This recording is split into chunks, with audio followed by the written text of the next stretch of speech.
Trustee Gadd? Here. Trustee Garrett? Here. Trustee Ruzick? Here. Trustee Council? Here. Trustee Carroll? Here. Mayor Pico? Here. Please rise for the pledge.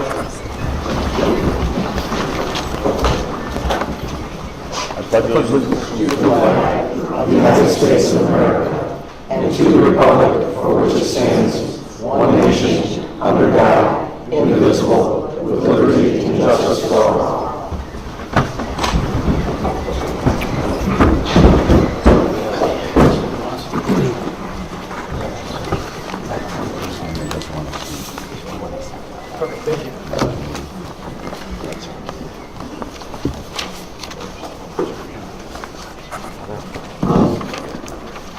Good evening, everyone. Thanks for coming out to the special meeting on video gaming.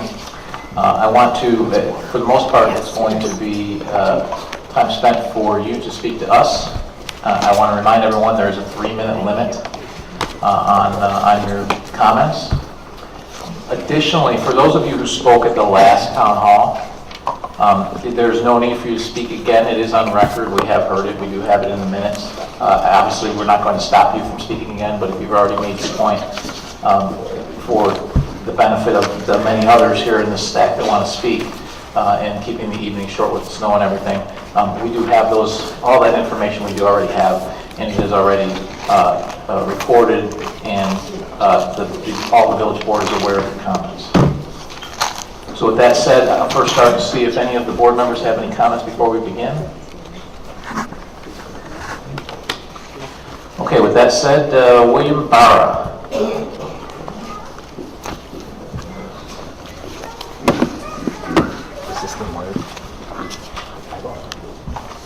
Good evening. I was chosen last time to speak first. Wow.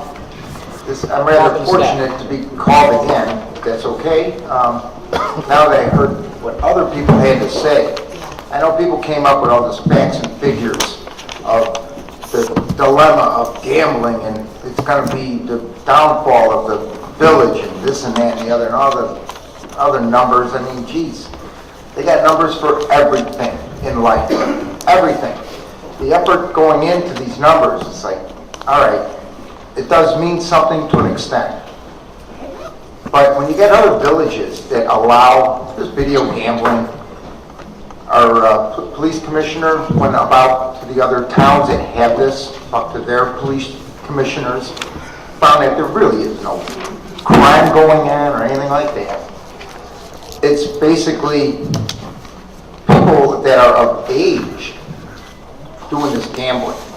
You're not getting the 18, 19-year-olds because they can't go into these places and drink or gamble.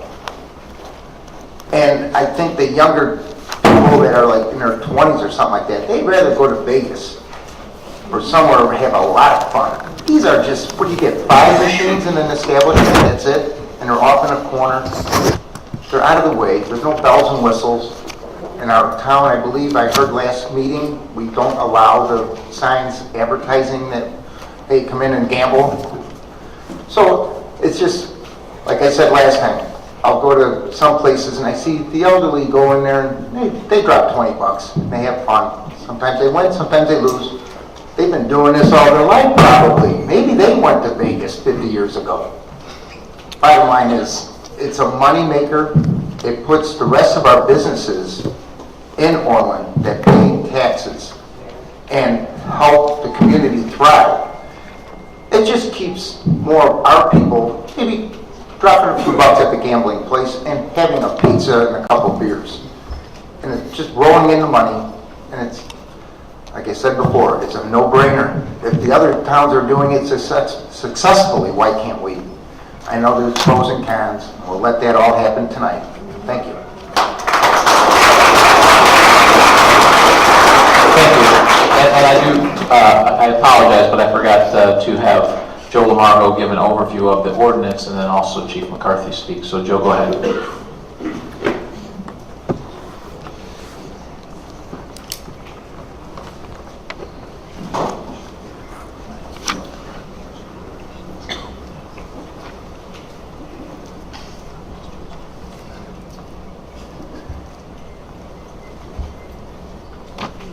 All right, just, can everybody hear me, or do I need?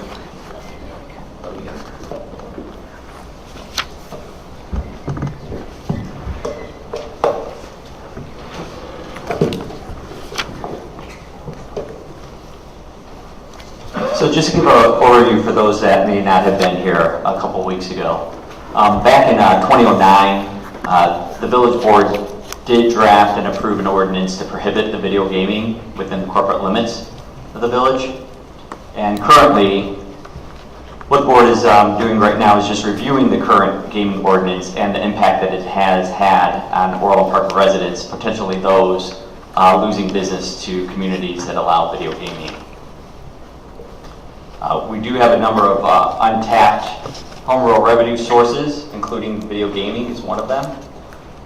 There's an impact study, which is on our website, if anyone is looking at that. If you go on our front page, it should go straight to the video gaming ordinance, which has the original version of the gaming ordinance. There is a revised version that will be up there tomorrow based on some input from the last town hall meeting. But essentially, there was an impact study prepared by Crow Horror. They analyzed the gaming revenue data of 6 municipalities with a median per capita income. They utilized an in-plan economic modeling software to analyze direct and indirect and induced impact in terms of employment, employee compensation, value added, and output. That was about $9.2 million. The estimated annual revenue was about $2,700 per terminal. This was based on a 500 terminal license fee, and that estimated tax revenue would be about $415,000. This next slide here, and they're on the screens to your left and right, and then behind you as well, a bigger slide. But this just gives an idea of the nearby communities and the revenues that they have had over the last several years with the number of video gaming terminals and then their revenues for each one of those years.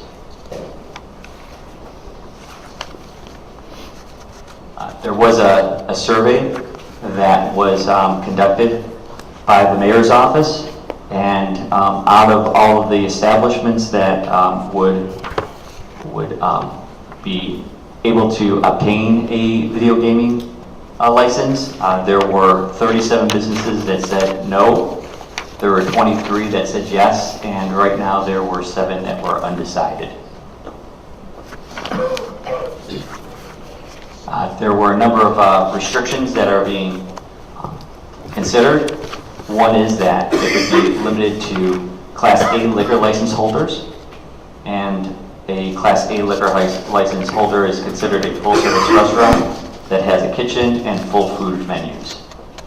Their signage would be limited. There would definitely be some physical barriers for gaming areas inside the establishment. Noise and light would be limited.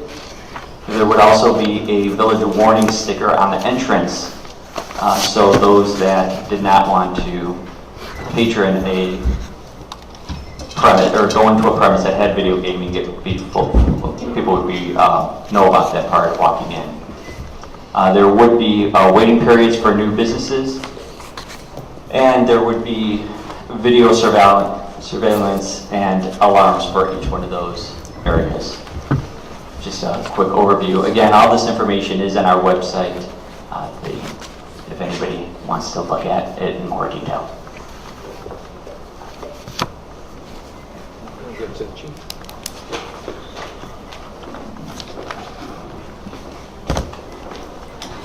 Good evening, ladies and gentlemen. I probably know about half the room here, and I'm not going to go over much of what I said last time, but I understand that this issue is a business issue, a personal issue, a moral issue for some, and certainly there's social issues that surround gambling.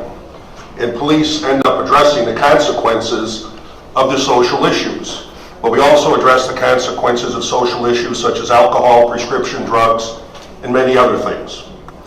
I said last at the last meeting that I checked with the other municipalities, which I did, and they have found no increase in crime in regards to video gaming. A study was brought up that said there was a 6 to 7% increase in crime surrounding video gaming. I would oppose any initiative that has a 6 or 7% increase in crime in Orland Park, period.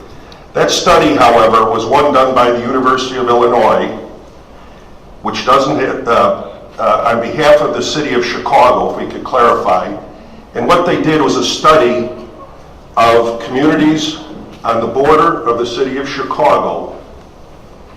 And statistically, they came up with the conclusion that within 3 blocks inside the city, the crime went up 6.7% on violent crime, and I think 7% on property crime. I was a finance major at the University of Illinois. I took statistics. I didn't like it, but I have no idea how they could come to that conclusion. They said they couldn't get this data from any other communities. You can get our data for this on our website. You can go to statistics, Nextel, LexisNexis Community Crime Map, and you can get all that data. We're surrounded by gambling on 3 sides. I can't come up with any information whatsoever that on the 3 sides we have an increase in crime. I did get with my counterparts again from Oaklawn, Alsip and others, and they do not see an increase in crime. I was notified of crimes involving video gaming in other communities. There was about 8 or 9. Most of them wouldn't apply to Orland Park since they were video parlors. And I know we're going to oppose video gaming parlors. But again, I understand the social issues surrounding gambling. I'm not in the homes where gambling has become a problem. I don't necessarily police that until there's consequences of it. And I admit that they are out there. I admit that they're out there. We know they're out there. But this is not really a police issue in regards to crime surrounding video gaming. And I'll be happy to take any questions about it. Thank you. Who's next?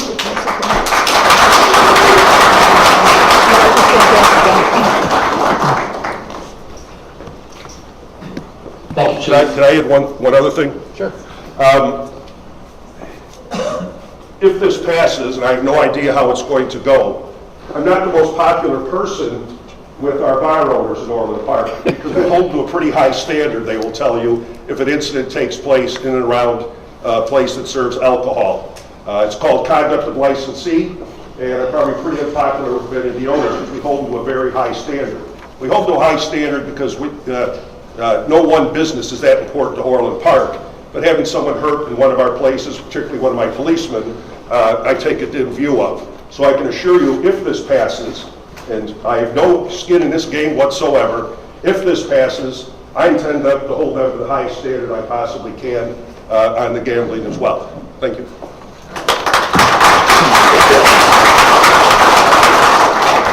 Thank you, Chief. Thank you, Joe. So now we'll get back to comments from our citizenry. And additionally, I would like to remind everyone, if you've spoken, and we do have you on record, so you don't have to repeat what you said the last time. Again, if you have new things to add, feel free. Obviously, we're not going to stop you from coming up and speaking, but we do have a pretty large stack here. So, and so anyone who feels our comments have already been heard, you don't need to speak again. So next up is Dawn Friend.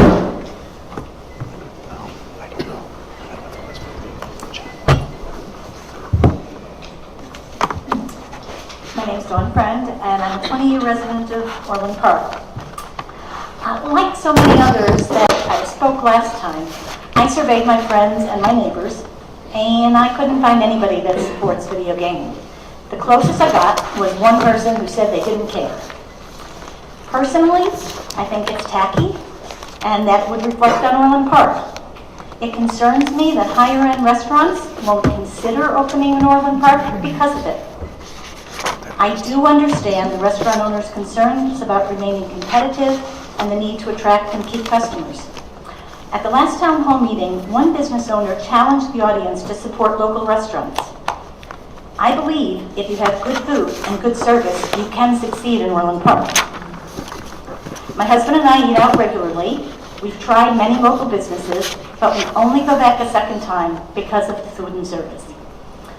Finally, this is an important enough issue to be brought before an advisory referendum from the citizens of Orland Park.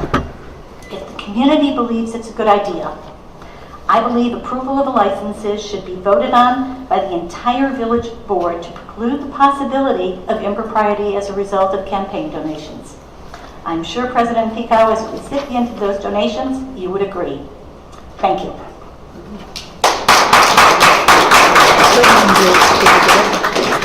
Thank you. Colleen Pineda. Hello. Our own Board of Trustees have stated in the past that video gaming would present a variety of adverse impacts on residents of Orland Park, including the potential for corruption, impacts on the cost of law enforcement, regulatory difficulties, and high social cost. And it is not consistent with the desire to maintain a family-friendly environment for our citizens. And they were right. What changed? The character of Orland Park, and it's not worth the social cost. The character of Orland Park.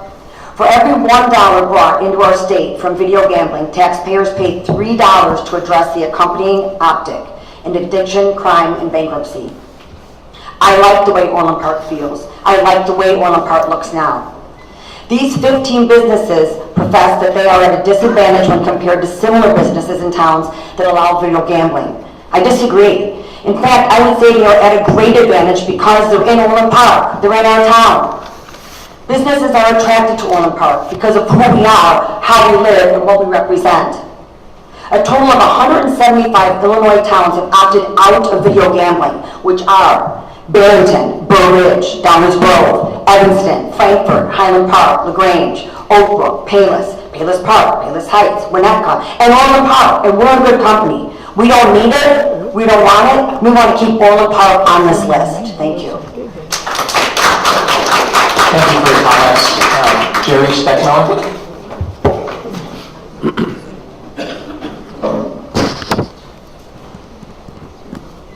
Thank you, Mr. Mayor and Board. A couple of things. I read the article in the paper about the last meeting, and your poll was brought up. There's 23 businesses, I believe, that said that they were for gambling out of 67. So I'm looking at the numbers there, and I'm wondering, well, why are we even discussing that if only 1/3 of them really want it? However, I do understand a business needs to make money and stay viable in the community. We have good businesses in our community. We have good restaurants, serve good hamburgers, good bars. I enjoy going to them. I like watching a game over there. The thing is, it's an important issue to our community. And these businesses do well also because, as that lady just mentioned, they serve good food. They serve, good drink. They have good service. They have, they don't gouge you. They're reasonable, nice people to go sit in there and talk with. And those type of business are going to make it. Many of those businesses, I know, the last meeting I wasn't here, and I've only heard about 2 of the businesses, Patty B's and Orland Bowl. I think they've been around, seemed like forever. I've been here for 25 years, and they were there when I got here, it seemed like. So they've been around for a long time for a reason, because they're good business people. They offer a good product, and they're going to continue to do well. As that lady said, Orland is a good business community. We attract good businesses, and the people come over here for that. The other thing I think of is, like I said, I understand that businesses are trying to find additional income. The village is trying to find additional income. I think that this should be decided by a referendum, put on a ballot. That's my concern. I don't think it's too big of a deal to be decided by just a handful of people, and I would like to see every person or every voter in Orland Park at least voice their opinion on this, at least have the opportunity to voice their opinion. I know you're offering 3 meetings. Quite honestly, the next one is 3 weeks from now. The weather is usually really nice about that time of year. And the other 2, this one and the last one, they're sandwiched between Thanksgiving and Christmas. Busiest time of the year. So even though there's a large turnout, I'm sure if the weather was nicer and not in a holiday area or time period, the turnout would be much better. So those are my concerns. Thank you for letting me voice my opinion. Thank you very much. Mary Clark.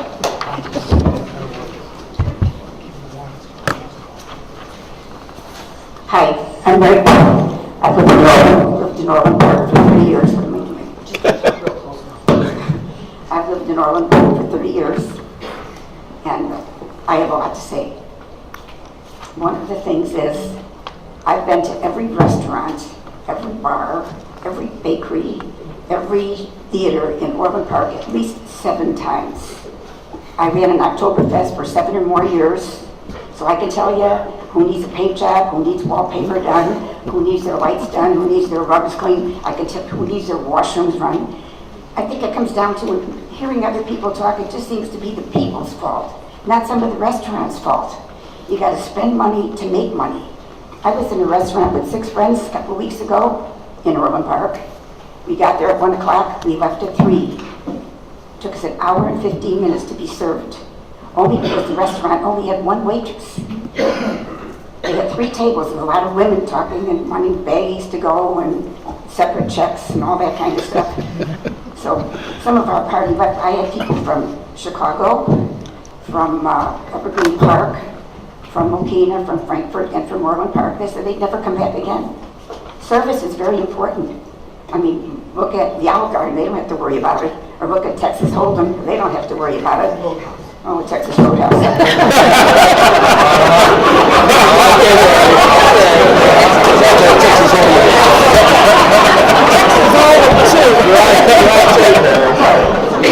So what my friend and I believe is that this should go to a vote to all the people in Orland Park. They should get to vote on this. It shouldn't be up to the mayor, or it shouldn't be up to the trustees. It should be up to all of us. We may not like the election, how it turns out, but we live with it, because we know about the last election, but we're living with it. Thank you.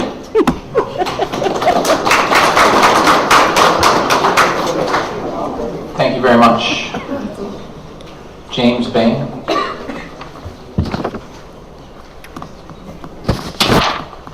B-O-E-H-M. El Camino. That's good. Paul Hershey? Good evening. My name is Paul Lynch. I've been a resident for 26 years here in Orland Park. The way I feel is that... can you hear now? Yeah. Okay.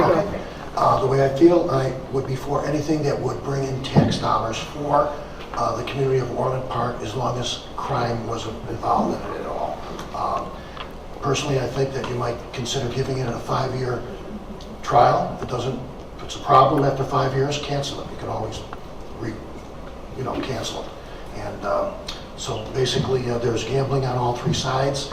People who want to do video gaming are going to go to the other communities and spend their money there. And that is the truth. I'm sure you can see that from your when you look at those things that were on the screen over there.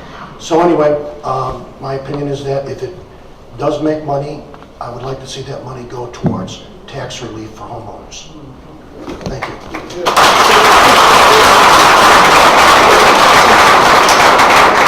Arthur Kerr. Kathy Gilroy.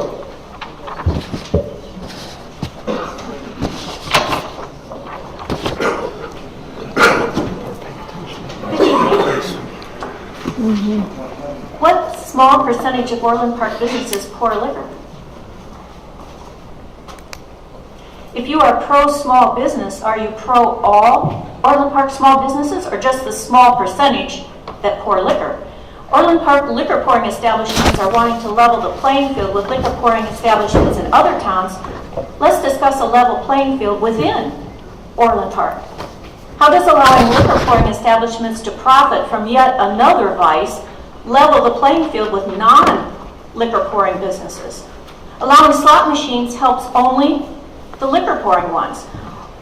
I heard an owner of an interior design store in another town complain he would like to have 5 magic money boxes.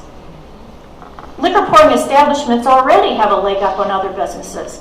I'm sure most store owners would like to be able to serve liquor to their customers, as would car dealers, real estate agents, etc. Conditions will never be equal for all businesses. Should liquor pouring establishments be given a second leg up and other businesses suffer comparable losses to their sales? Money that is gambled does not fall from heaven. It is simply transferred from some other use. There's no product or service produced. Oh, entertainment. How entertaining is it to lose your money? People do not steal money to attend a movie or commit suicide because of spending money on a concert ticket. Gambling transfers money from the many to the few, from many gamblers to a few winners, and from many businesses to the few that pour liquor and profit from gambling. To generate the estimated $400,000 per year in tax revenue, the $8 million in losses to gamblers in town could never be measured, other than the reduction in sales taxes that many other slot hosting towns are experiencing. Excuse me? 1 minute.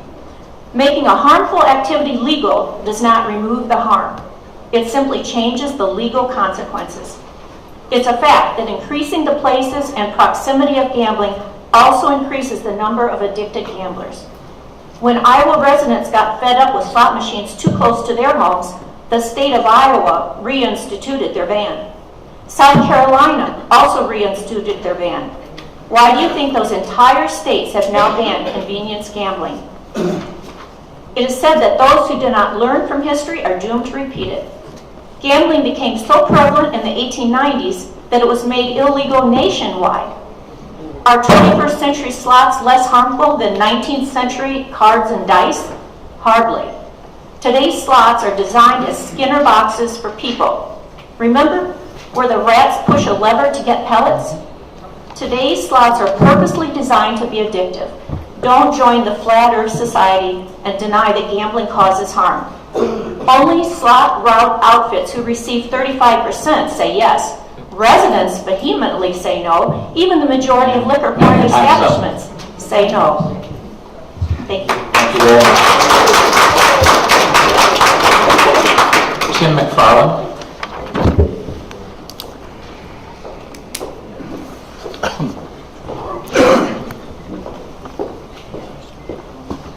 Good evening. Tim McFarland, proud to be a 30-plus year resident of Orland Park. I would never want to see anything that damaged the village or its residents or its businesses in any way, shape, or form. I plan to live here for a long time. Two reasons I'm for passing the zoning for video gaming. One is the revenue stream. We have small business owners who work and hire people and pay taxes, and they can't compete with the surrounding villages. I really would sum up the thing with two words. It's time. It's time. The figures are out there. Everything's out there. The chief spoke of crime. The young lady that spoke about being in a lot of establishments, I'm guilty of that also. Been in a lot of places that have these things. No crime, no problem. It just helps the villages. It's very regulated. It's very structured. It's very disciplined. I really hope we pass it. But reason number two, I have a lot of respect for the board and the mayor that they will know how to implement this. Because should you choose to pass it, and that's what some of us here agree with, the implementation of it and how you implement it and how you would structure it is also an important thing. So we're not a mini Vegas and we don't have things that we're not proud of in this village. Thank you very much for your time and the open forum. I appreciate it. Hope you make the right decision.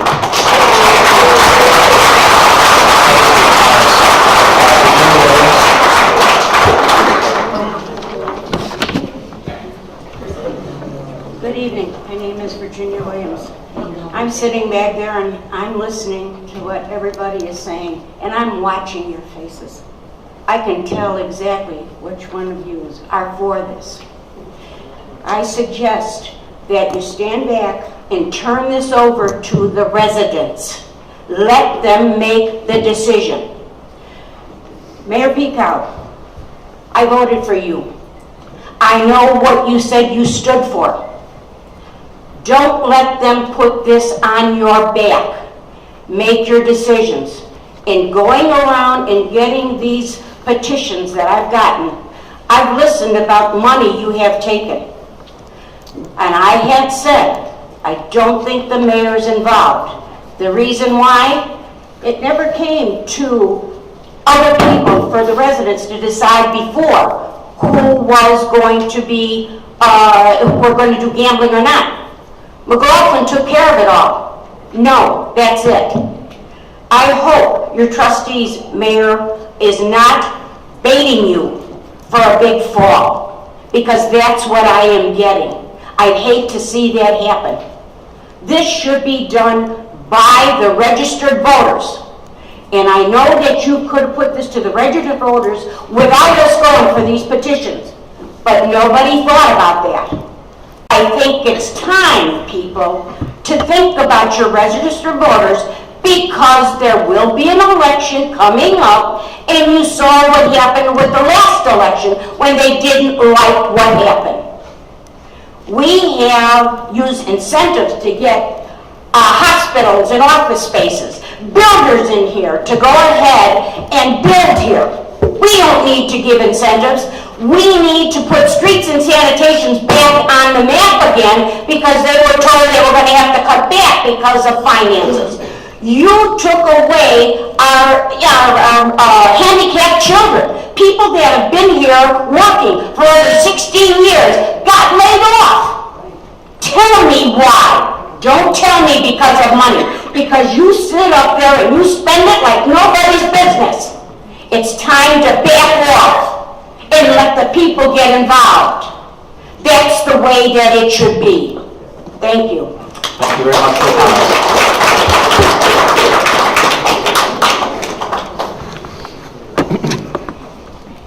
Eugene Brunderman.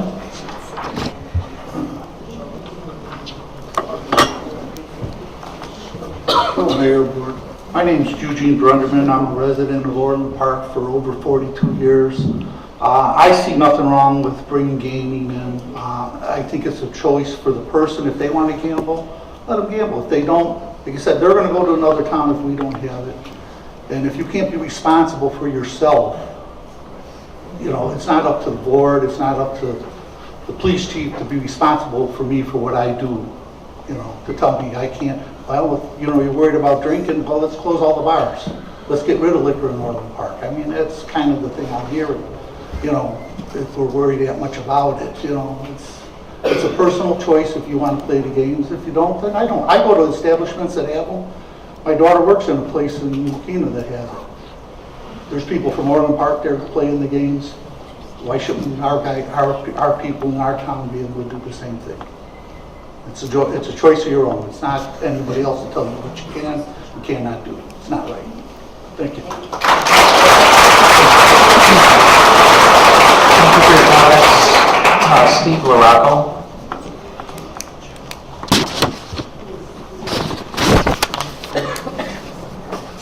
Hi, I'm Steve Larocco. I own Fatty's Pub.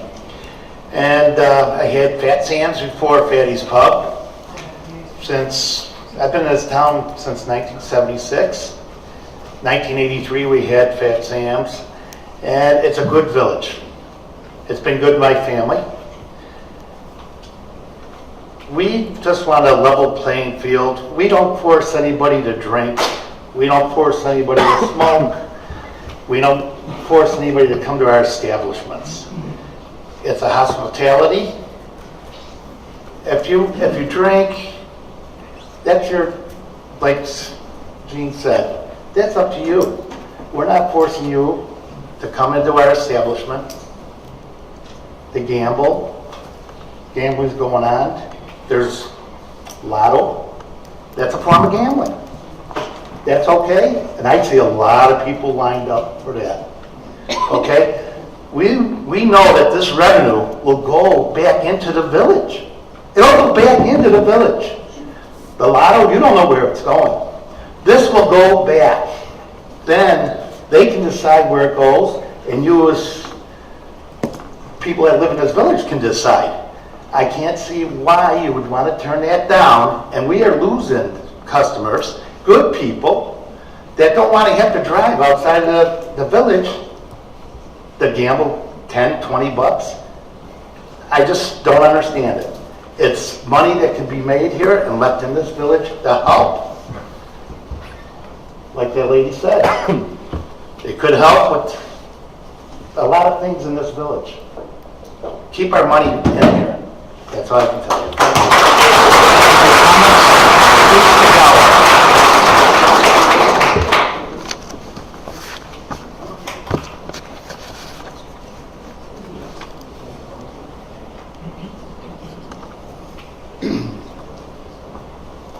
Thank you very much.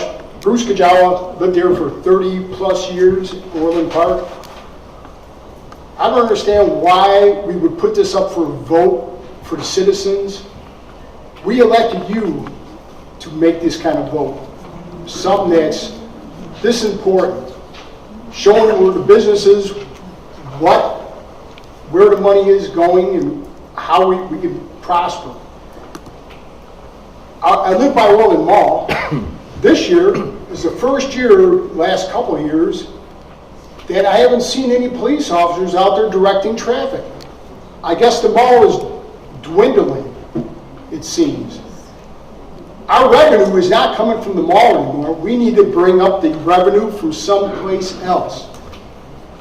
My brother-in-law, who is in Indian Head Park Police, said that they have gambling in Indian Head Park, and they're prospering from that.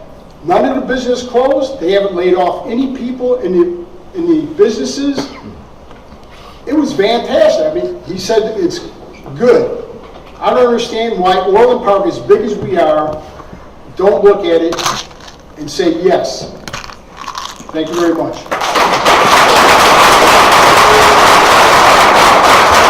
Thank you for your comments, Michael Lorenzo.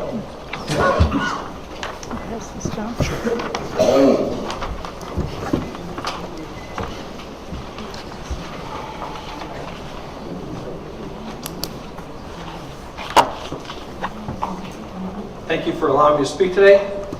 I'm going to come at this from a little bit different angle. I'm from Papa Joe's, 25 years. This celebrating its 25-year anniversary this year. I'm going to come at it by what this group that we put together for this mini independent restaurant association. We work our businesses. The independent restaurant owners, we work our businesses. We help, we're the people, when you walk in our establishments, you see Mr. Mackey, you see Mr. McCarthy, you see Mike Lorenzo, you see my son or my sister taking your order. We work this place. But we give back. We help out VFW. We work with the VFW. We Lions Clubs. Not to mention the guy who comes in and his daughter's son-in-law's brother is having a heart operation and they need money. What do? We give to that. That's what all these restaurants and bars do. We support our communities. That's what we do. I understand if this is about morality, they're going to play a scratch-off lottery ticket. Not everybody who puts $20 into a machine is a degenerate gambler. Like anyone who has a drink in their hand is not a drunk. That's what we're saying. We trust the board to make their decisions. They're our legal representatives. They'll make the right decision.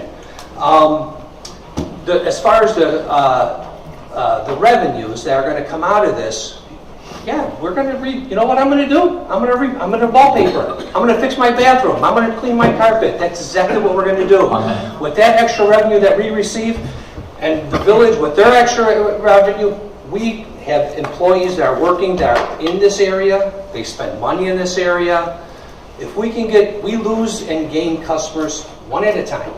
We don't get masses coming in, but if a customer comes in and says, you know, Mike, we had dinner today by you, and but we're just going to shoot over to Tinley over there because my husband wants to watch the game, and I'll throw $20 in the gaming machine over there. That's a customer that would stay in our town. That's what we want to have. It's not against. Listen, we would have been fighting this 8 years ago if we thought that we were not. We didn't care about it back then. Now we're not on that level playing field any longer. These people, those customers are going and they're leaving. We don't want them to do that. We want them to stay in this town. We support this town. Sorry. Thank you.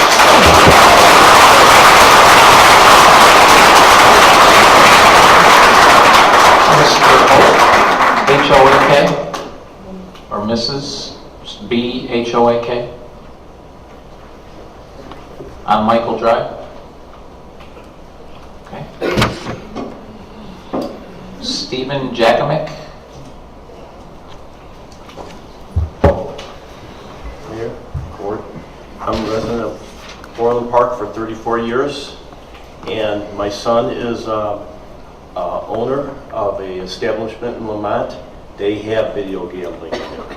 People from Orland Park go to Lamont. That was the first suburb to offer video gambling in this area when everyone opted out. After that, now all the nearby suburbs around Orland Park have gone into the video gambling.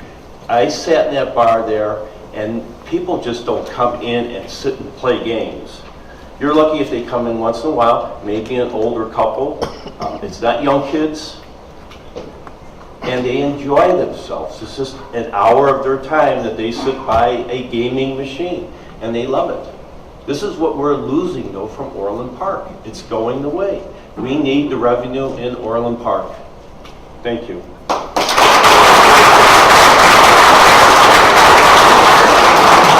Mary Beth McDonald. Joe Mahoney.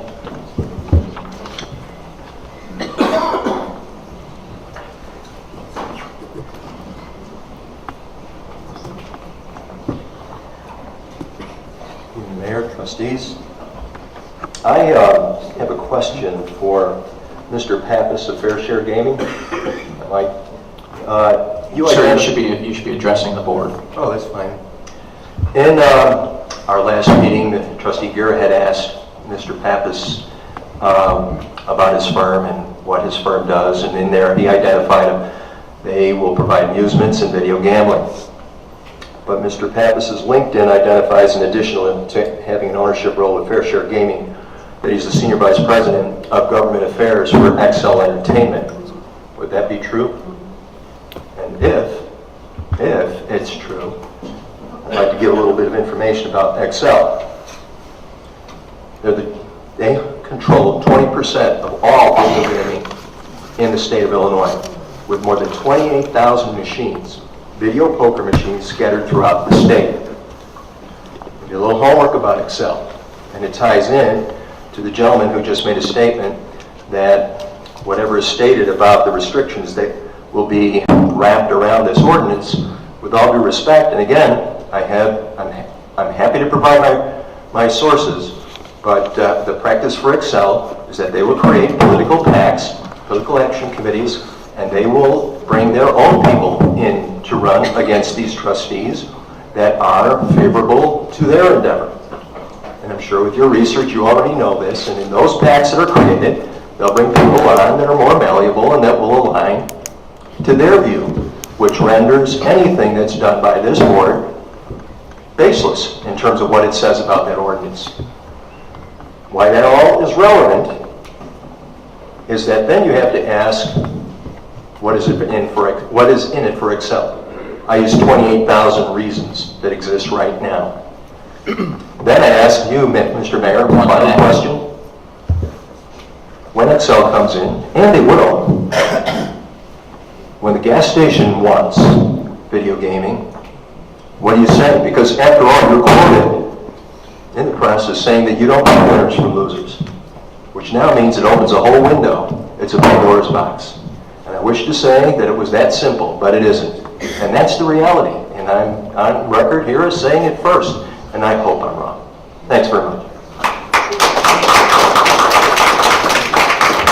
Thank you for your comments. Tim McCarthy.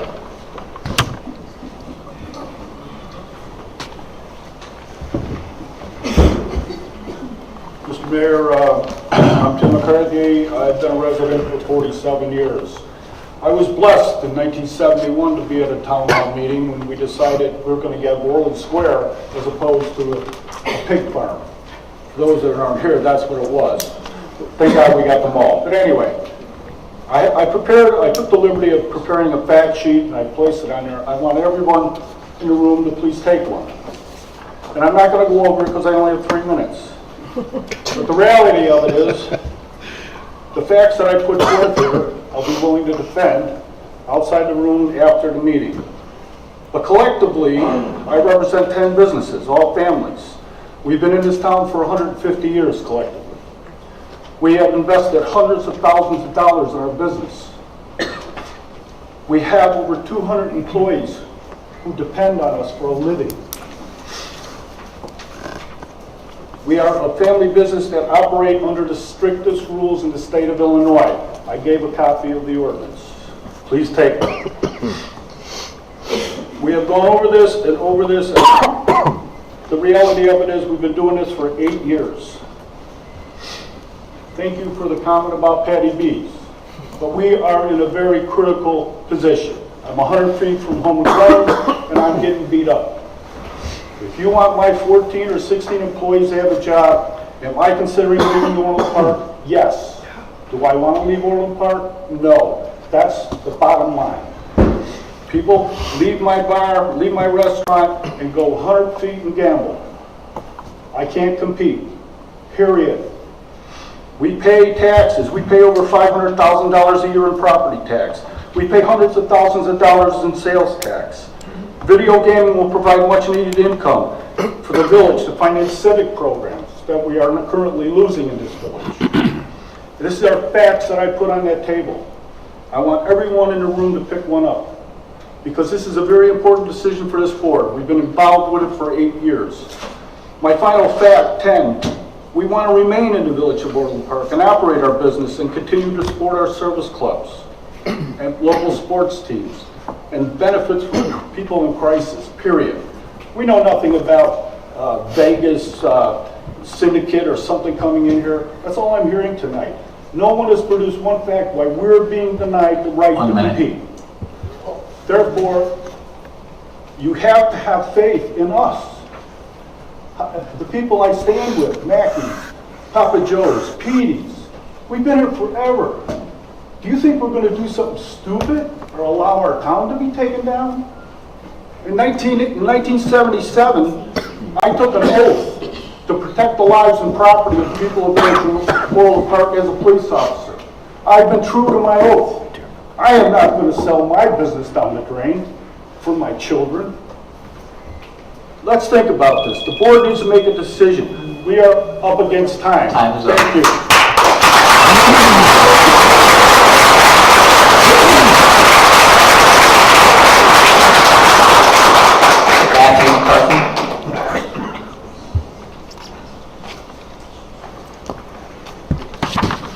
Good evening, Board.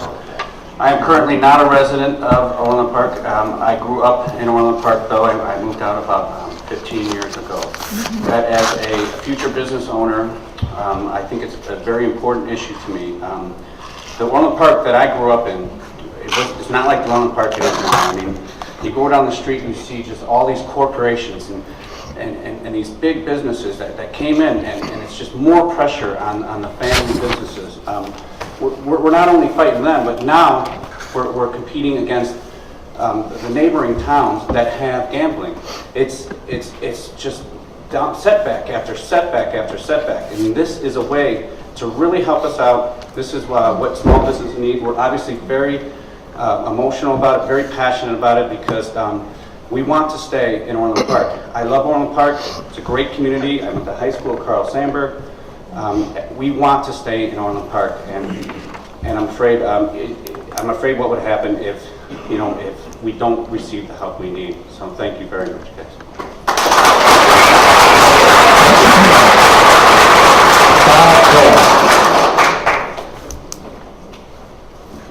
Donald Dillon, Marina Court. You're stepping up. Oh.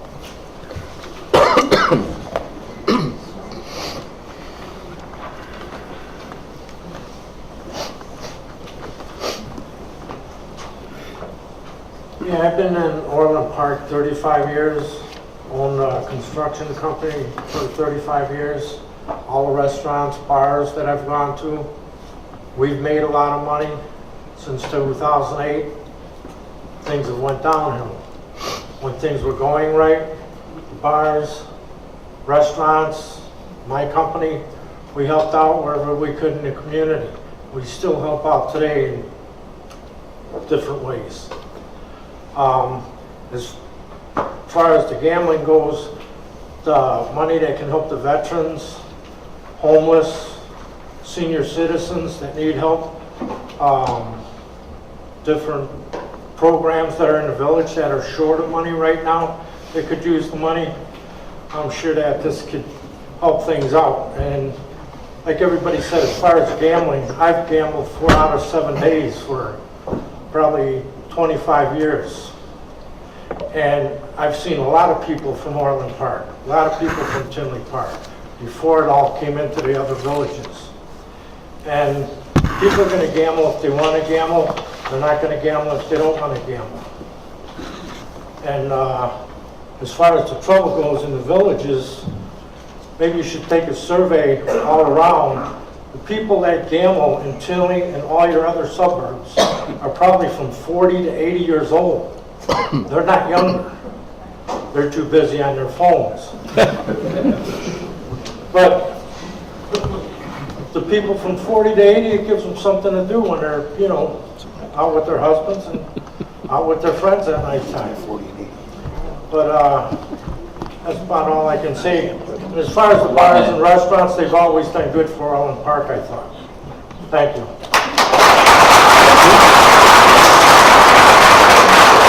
David Waterhouse, Even House.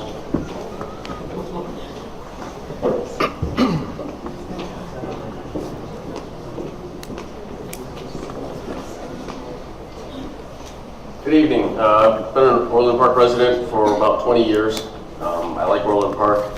It's been a great place to live, a great place to raise my daughter. And I don't really see a big problem with bringing the video gaming here. I think I agree with a lot of the other people that have spoke that businesses in Orland are losing business to their neighbors. Let's keep the tax dollars here. Our tax base is already eroding because the mall is not doing like it did 20 years ago. I think that it's, you know, I think we got to step up and do what we can to support the businesses in Orland, to keep them in Orland, keep our dollars in Orland. People are going to gamble, they're going to go do it somewhere else. So, you know, I can't be worried about, you know, everybody becoming a, you know, gambling addict and having all kinds of problems with that. That has nothing to do with video gaming in the bars and restaurants in Orland. So, thank you. That concludes all the speakers. So now I will pass it down to my left to Kathy Fenn for board comments. I'd just like to thank everyone for coming this evening and voicing your opinions on this particular issue. I had a lot of comments at the last meeting. I really don't have anything different to say at this time. A couple of our trustees weren't able to be here last time, so I'm going to afford them the opportunity to speak. But I was glad to hear all sides of the opinion. I guess I echo Kathy's sentiment that one, thank everyone for coming, and I look forward to more open and just factual debate. And actually, I think it was Paul who said, and I'd like staff to look into it, the whole sunset clause. I know we've done that before in other ordinance, particularly crime-free housing, but I want to know, I would love to see what that would play like. That's something brand new, and thank you. I think it was Paul or someone straight in front of me who mentioned it. So, you know, and I also like to hear the residents see how tough it is right now for the village with our budgets and, you know, having the levy flat for 7+ years and 7 cents per year property tax dollars is really tough to do for a village. So I appreciate you guys seeing how we're trying our best to keep the taxes low, and I look forward to further discussion. Thank you. I want to thank everyone who has reached out individually and to us as a board with your comments and information you've shared. It's really been helpful. Since our last meeting until today, I've learned things I didn't know. So one question I have, and I would direct this to staff. I don't know if there's a way to find this out, but I believe the analysis showed about $400,000 that the village would generate in revenue, which would, we know, in order to get that, would equate to $8 million in losses, okay, that would have to be lost to the machines. My understanding is the machines, by law, they have to pay back a minimum of 80%. Is that 90? 93? 80 is the law. 80 is the law. State law is 80. They pay 93. 90 is the law. In any event, a lot more than that would actually be played, but $8 million would be lost. So my question is, do we have any comparable suburbs with large retail base like we do, which has been commented today, has been eroding because of Amazon? Do we know if video gambling in any kind of a similar community has impacted, whether that $8 million, are we taking from other businesses? I don't know if that's even something that has been studied or could be. I'll look into it. Okay, thank you. Thank you. Pat? I appreciate everyone coming out tonight too. Last week I said I'm truly, my mind is not made up on this. I can see the pros one minute I'm one way and the next it goes the other. I want to support our local businesses. I love the idea of the mom and pop businesses and the Patty B's and Papa Joe's and Coach's Corners and those small businesses that are not the franchise. We all enjoy them and we want to encourage them. However, is there any way that we can legally restrict it to just those businesses? I don't know. The rules, we're still getting feedback from, we got one from a state legislator, because obviously if he's in Springfield, he better understand this rule better than any of us, what Springfield allows and doesn't allow. Our sign ordinances, I would suggest, are probably one of the toughest, at least in the state. We need clarification on that. We're getting some information that says because we would be consistent and we always prohibited neon signs and flashing, and we don't want any of that. So it's still a learning process for me. I do think it's a great idea if we can, get out a Support Orland Park Business campaign. We did that years ago. If you recall, we had a restaurant book for one that we worked with the chamber on, and these are all the restaurants in town and what is their menu is, and please support our businesses who do support us. I don't question that for a second. They're the best. It's just the overall impact that we still have to come to terms with. So that's it. I also would like to thank everyone for coming out tonight. There's a little bit of history, I think that's in order, because there were a couple of comments and questions made that, to me, appeared to have shown some confusion. I'm a resident of Orland Park for 41 years, and I was at the board meeting 8 years ago when the village board decided to opt out of gaming. And one of our bar owners, Tim McCarthy from Patty B's, at the last meeting, said that in his opinion, the village board got it right then. There was a lot of confusion, a lot of uncertainty about what video gaming would be in the state of Illinois, because it was a brand new program. Since then, many of the towns that joined us in 2009 in opting out of video gaming have looked at their neighbors, have looked at the competitive disadvantage their bars and restaurants suffered, and like Chief McCarthy has pointed out, didn't see any adverse consequences to their neighbors that made the change to opt back in. And since then, many of our neighbors, as Chief McCarthy pointed out, 3 sides of our neighbors have opted back in. When members of this board, I think it was Trustee Ruzick, pointed out 8 years ago when this board voted to opt out of gaming, 5/7 of this board was not here. So we have 5/7 of the board being new since then. It's only fair to our businesses that we agree to take a look at this again. Because having talked to these mom and pop businesses, and that's exactly why we're revisiting this, is the mom and pop businesses, the family-owned businesses. Having talked to them, like Mr. Lorenzo said, they work in their restaurants. This isn't a TGI Fridays or a Chili's where the manager may live 30 miles away. These are people that live in and around the community that work in their businesses. They know their customers on a first-name basis. They see them sitting and having a sandwich and then getting up and driving to Orland Hills or Tinley or Homer Glen or Oak Forest to participate in video gaming. So they see it on a daily basis. They know the loss that they're suffering, the disadvantage they're put at by us not reconsidering this. And that's why we're taking a look at it. One of the gentlemen had stated some of these businesses, and he mentioned Patty B's and Orland Bowl, have been around for 20 plus years and they've done just fine. Again, gaming has only been in existence for a small fraction of that time. And in the beginning, when gaming was first brought to Illinois, some of our neighbors didn't have it either. So they didn't suffer that disadvantage. Mr. Halloran, the owner of Orland Bowl, told us at the last meeting he's surrounded on all sides by other bowling alleys that have gaming in their establishments, and he's suffering a competitive disadvantage. Another gentleman brought up the percentage of our Class A licenses, because that's what we said. If we're going to do it, it would only be our Class A licenses, which are bars and restaurants. Bars having kitchens. We don't have any taverns in Orland Park. They all have to have kitchens and serve food. The percentage that said yes were those family-owned mom-and-pop establishments. Those franchises we suspected would say no, and when the mayor's office did that study of our 67 Class A licensees, just like we expected, those franchise owners all said no. So right now the focus we're looking at, if we're going to reconsider the opt-out, is just like Trustee Gila said, and a couple other people said, to help those small family-owned mom-and-pop businesses. And then one last thing, and maybe staff can look at this as well. I did a little research since our last meeting. When we talk about the $8 million lost, as Trustee Ruzick put it, to garner the $461,000 in anticipated revenue. And by the way, that study doesn't look at the licensing fee that I think the majority of the board would want, so it might even be larger than that.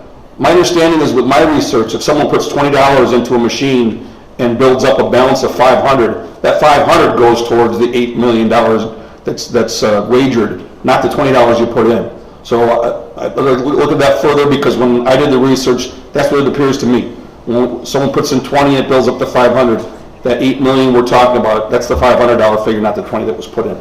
And if I'm mistaken, I'm going to do more research on that myself, and I ask staff if they can look at that as well. Okay, well that's what I found, but I'll look at it again, and I ask staff to do the same. Thank you. Just a couple of comments, I guess. I'll start with James Dodge, Orland Park resident for 31 years. So I think I got here certainly after Mike did. But I was on the board when this came up the first time, and with the board at the time, including Mayor McLaughlin, I said no. And as some of the folks in the room will tell you, I challenged them pretty hard on the economic assumptions of how much money it was going to produce, because at the time, building on Mike's point, we didn't know. Not a lot of folks in Illinois at that time, so we got to put this in context, really understood what video gaming was going to represent for any one community. So that's one of the things that's changed. Context has changed since this first got brought up. But I want to make sure this is clear to everyone in the room. I don't gamble. I make my living with statistics, and so I think the way to describe video gaming, quite frankly, is like the lotto. It's a voluntary tax on people bad at math. But if they so choose to get their entertainment that way, God love them. You know, I think the phrase goes, "Judge not, lest you be judged." So let's not open up that whole philosophical discussion, shall we? Taxes. We've talked about it. $1.2 million? Round numbers. Are taxes softened, Joe? So the state of Illinois graciously kept $250,000 from us that we used to get just because apparently they needed some money, and then our revenue softened, went down $1 million year over year. So the potential for Amazon to continue to eat this town's lunch when it comes to the very golden egg that keeps everybody in this room's property tax as low as possible to Orland, not speaking for the school districts here, just us, well, guess what? We do have a bit of a revenue problem. Personally, I've seen the estimates of the revenue we're going to get from limited gaming in Orland. You know, if it comes in at half of that, I'd be thrilled, because I don't see this necessarily as a revenue for the Village of Orland Park issue, so much as two key factors that have been brought to my attention. So for the local businesses, they are at a competitive disadvantage just based on geography. And I'm trying to think about this exactly the same way I thought about, if anybody of you recall, the smoking discussion. My recommendation, then, was you put a sticker on the door, and it says smoking allowed or smoking not allowed, and that customers and that business owners were going to figure it out pretty damn quick what they wanted to do. So my argument here is, if you hate this idea for whatever reason, you know, crime, social reasons, religious reasons, whatever reason, if you hate gambling, don't go.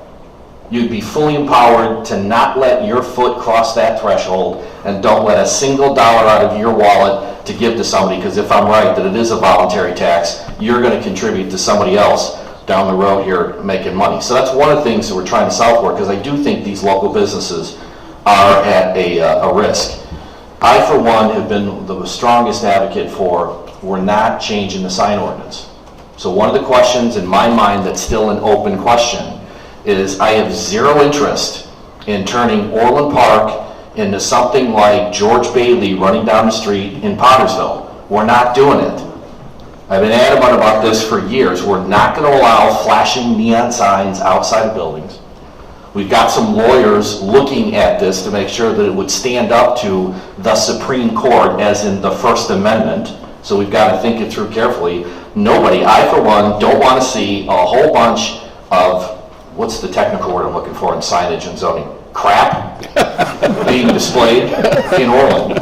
Because if Papa Joe's or Patty B's wants to have gaming and Brass Tap or Red Robin doesn't, God love you. You're going to go figure that out with your customers. If your customers hate it, you're going to lose business. If your customers love it, well, guess what? You know, it's a voluntary act for amongst consenting adults. And I guess the final issue is I've got mixed feelings about the referendum, to be quite frank. And here's why. We've had a lot of tough issues come before us. In fact, in this very room, with what was a relatively simple zoning issue, we got yelled at by 600 people who were opposed to the Orland Park Prayer Center. Most people were very upset when it was an elegantly simple question. We as a municipality didn't have an option to say yes or no on a religious question. It was a zoning matter. And we did the right thing. When it comes to, do you put it out to the people? Well, sure, we could. I'm not quite sure if I like that idea, because we didn't go back to the people when everybody in this room has a property tax bill in Orland Park. Technically, we're going to be on the hook for up to $68 million if we didn't get 9750 right. And I worked my tail off with the then mayor and the full board to engineer that deal so our financial interests were protected, and it worked out. So we took some hard decisions. So there's plenty of times where the village board, duly elected, has made some hard decisions. Well, okay, so let's figure out where this goes. There's lots of ways to solicit public input. We could do it digitally, and we're going to. We can find a lot of input. When I talked about this at church over the weekend, I had a whole bunch of people say, what are you guys doing? What about this? What about that? Oh, I don't really care. Because, and let's all be cognizant of this, when this hit the airwaves and somebody ran out there and they started saying, ooh, bad Orland, video gambling, did they tell you all the restrictions we were going to lay in here? Did they tell you how tight this was going to be? Did they tell you we got 3 law firms making sure it's the tightest set of restrictions in the whole damn state? I don't think they did. So everybody here has to question themselves, at what point was it a purely political operation as opposed to an intelligent, open discussion on the facts and what's the right thing to do for our town? And for small businesses and for the people who hate it, don't go.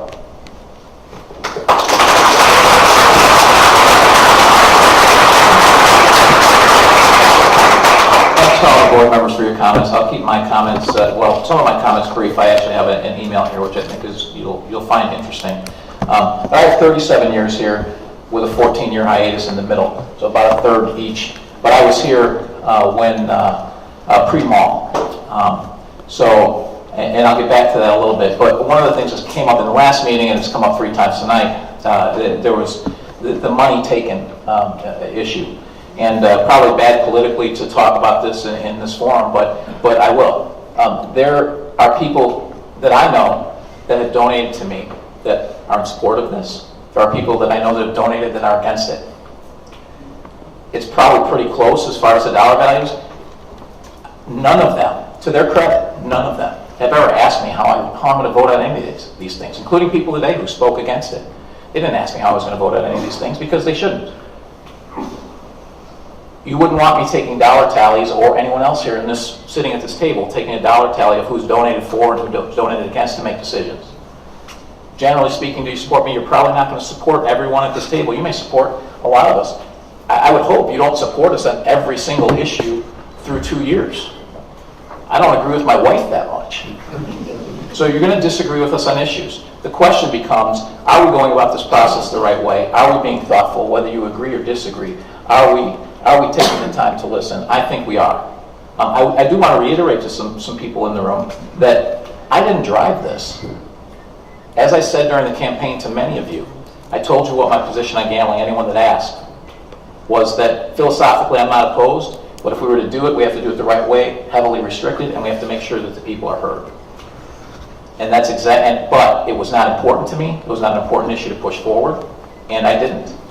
And it's up to the board if they want to say who pushed this forward. But nobody, or I certainly didn't push it forward, and it was actually being discussed, put forth by other trustees to look at this, and then we all started commenting on this. The reason the timing got pushed forward to now, when it's the middle of winter, is because it was put on the agenda a few weeks ago by none of the board members here. None of the trustees. I didn't put it on the agenda. So now that it's out, we have to address it. And then we all agreed, the can of worms is open. We need to talk about it now. And we may have been months away from actually talking about it. I don't know. But because it was out, we had to talk about it. So personally, I called for 3 special meetings because I had the ability to do that, to hear from the people. And none of the trustees disagreed with that. So we are going about this in the right way. I know that we have had a lot of differences in 8 months. I think everyone here would agree. This is the hardest issue that we have faced, yet is the one that we have done the right way from the beginning. All of us. Every trustee and myself have done this the right way, and we continue to do that.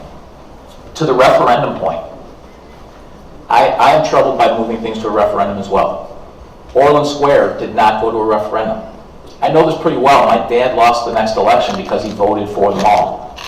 I can tell you right now, we would not have the Orland Park today if it wasn't for the people who voted in to put the mall in, and the 3 trustees who came up and they were all ousted a year after making that vote because they did the right thing. So there's a long history of making hard decisions.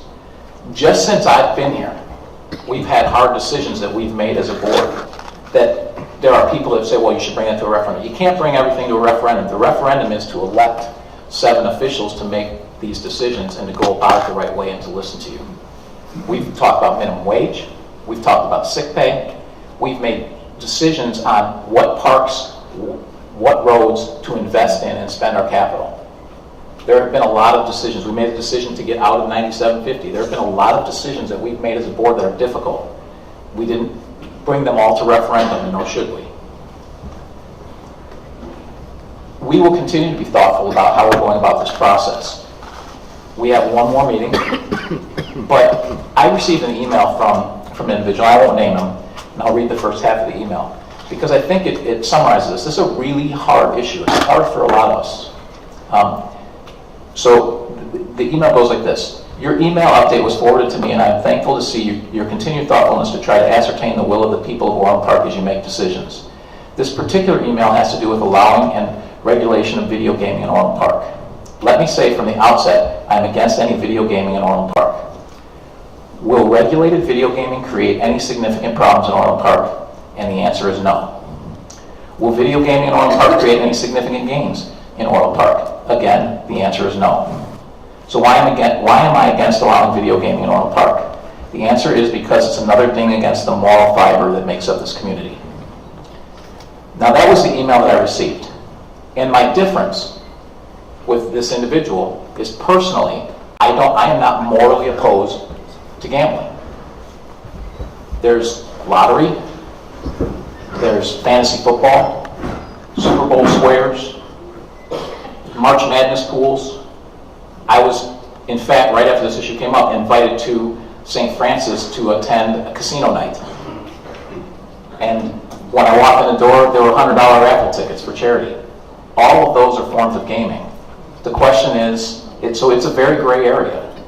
And I understand those that are completely morally opposed to gaming and have never gambled and never will. I totally get that. But I certainly can't say here that I've never played a $5 Nassau playing golf, or I've never been in the Super Bowl pool, or I've never been to Vegas. I have never touched a video gaming machine outside of Vegas, ever, and probably never will.